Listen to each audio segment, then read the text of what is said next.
Turn left onto Lincoln Covered Bridge, then arrive at your destination.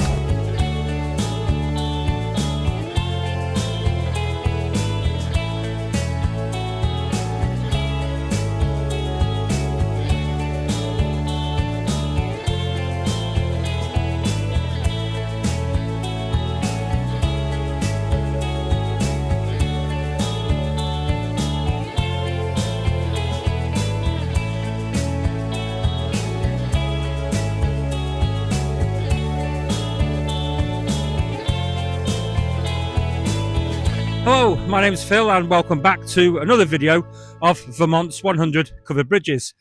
Today we're at the Lincoln Covered Bridge, which is in West Woodstock. It's becoming a bit of a cliche with each new bridge that I come to where I say this is just totally unique. I'm not sure how many more times I can say that.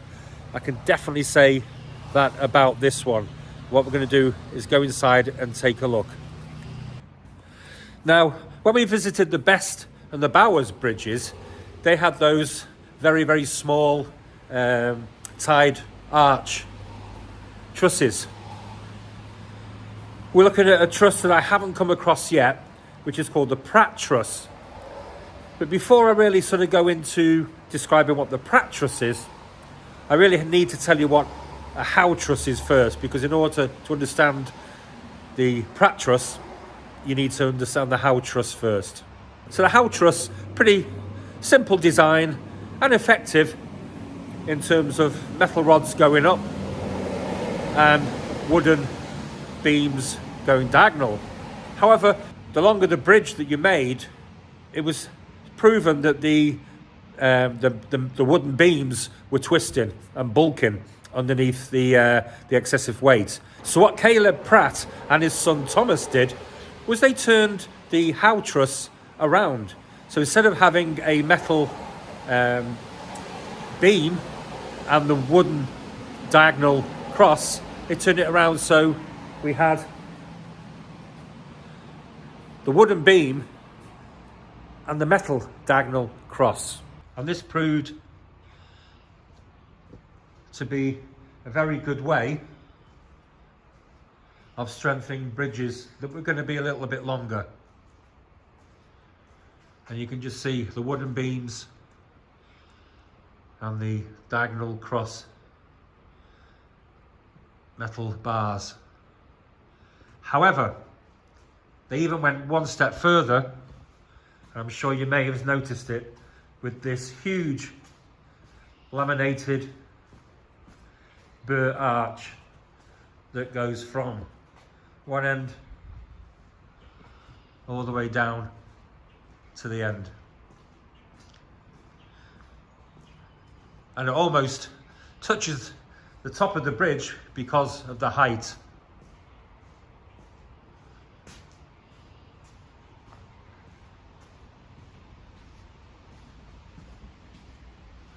Again, you can see a lot thicker beams than were at the Best Bridge and the Bower Bridge a couple of episodes ago. Compare that to the size at the Bowers Bridge and the Best Bridge with their 37 and 45 foot bridges.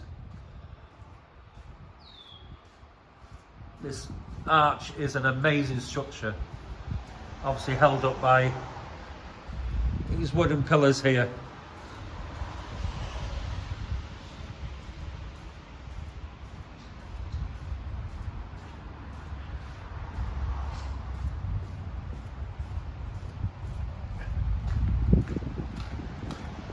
Now, not only is this thought to be the only truss of its kind standing today, it's actually believed that this is the only one ever made. Now, how much more historical can you get than that? This was the only type of a Pratt truss with the laminated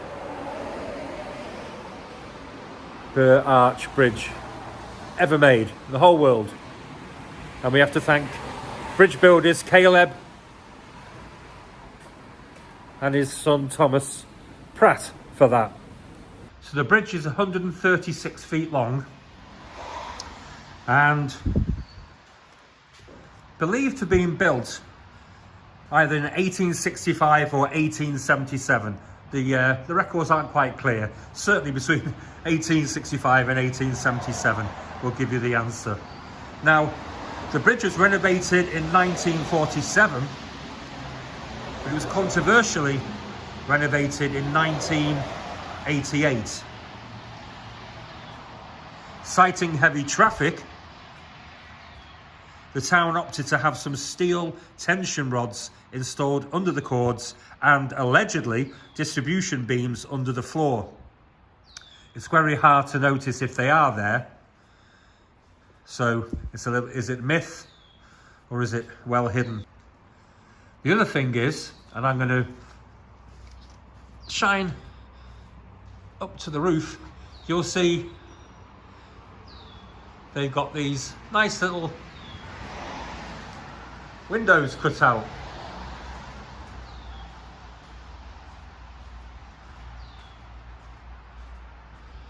Which caused a lot of upset. But again, the town officials said that the bridge was too dark and they needed a little bit of light coming in. I mean, it's not hard for people to turn the lights on, is it, on the cars? But nevertheless, these little panels, and it's 1, 2, 3. I'll make it 3 on each side, so there's 6 of them.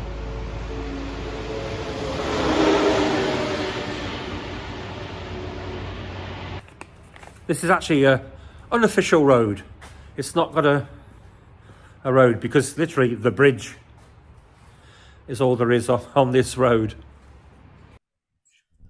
As I said, it is a very short road and the bridge is the road, but just for reference, if you come in here, you can just type in Fletcher Hill or just type in the Lincoln Covered Bridge and you will find your way here and you won't be disappointed.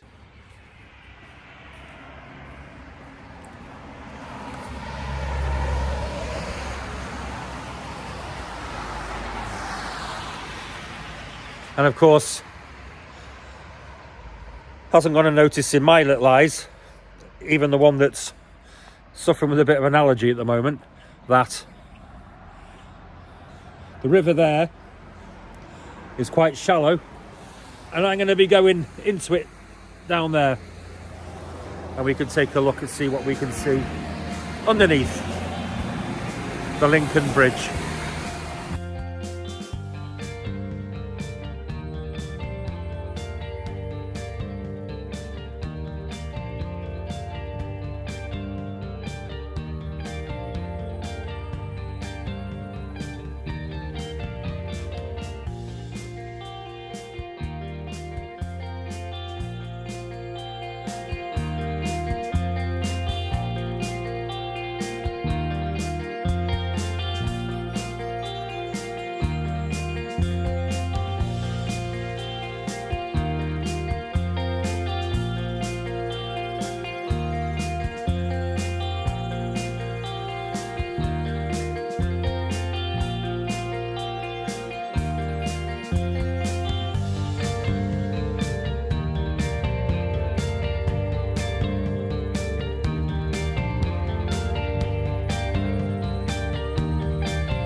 So here I am upstream from the bridge.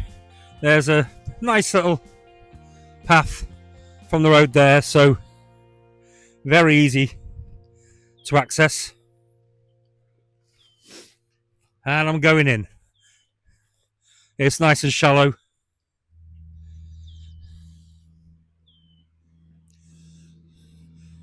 So before I walk in, I need to give you an update on my waders. First, it got a leak and I fixed it, and then I got another leak in the same place. So I'm hoping today's going to be third time lucky. Although, actually, don't think it's deep enough to even reach the patch. But yeah, there's slight drizzle, which, if you're from Manchester, England, or you've been to Manchester, England, it's no big deal. Talking of which, I'd just like to give a shout out to cousins of mine, Alan and Marjorie, in Timpley, just outside Manchester. They watch every week, and I'd just like to thank you for your support and your great comments. And let's go and see what we can see underneath.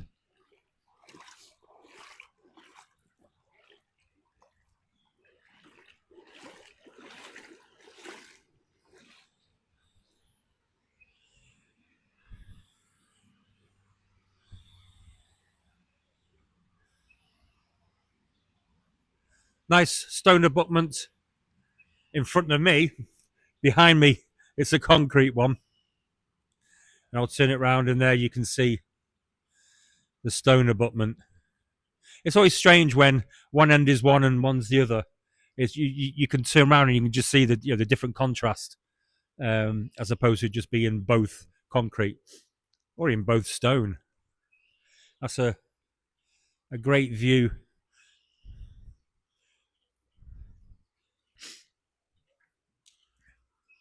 It's actually quite good under here because sheltering from the drizzle. Manchester, so much to answer for. But yeah, I mean, this river, I know it's going to pick up. I actually passed two of the bridges that we're going to go to, or I'm going to go to. I'm going to take you to. They're both unique and amazing. Stop me if you think you've heard this one before.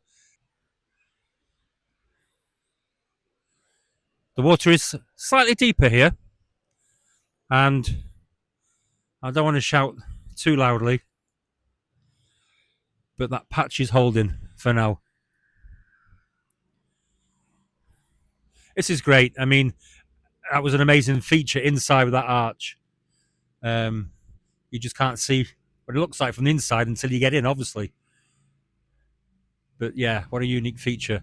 So I'm actually stood in the Ottaquechee River. I actually played the tourist, the dumb tourist, and asked somebody who was passing, like, can you please tell me how to pronounce this river? And it's the Ottaquechee. And it's 41 miles long. So quite a lengthy river. And it starts up in the mountains near Killington, which is a ski resort mountain area, and works its way all the way down here. And it's a direct tributary to the Connecticut River. So we reached the end of another episode. And thanks again for joining me. Hope you enjoyed that as much as I did. And I can confirm that the patch did the business, but we've got a couple more rivers to, well, the same river, but a couple more bridges further down to get into before I start shouting.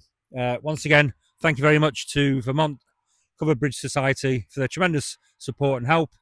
And as always, please check out the website if you are interested in this topic. There's lots of information there for you. I'm sure it'll interest you all.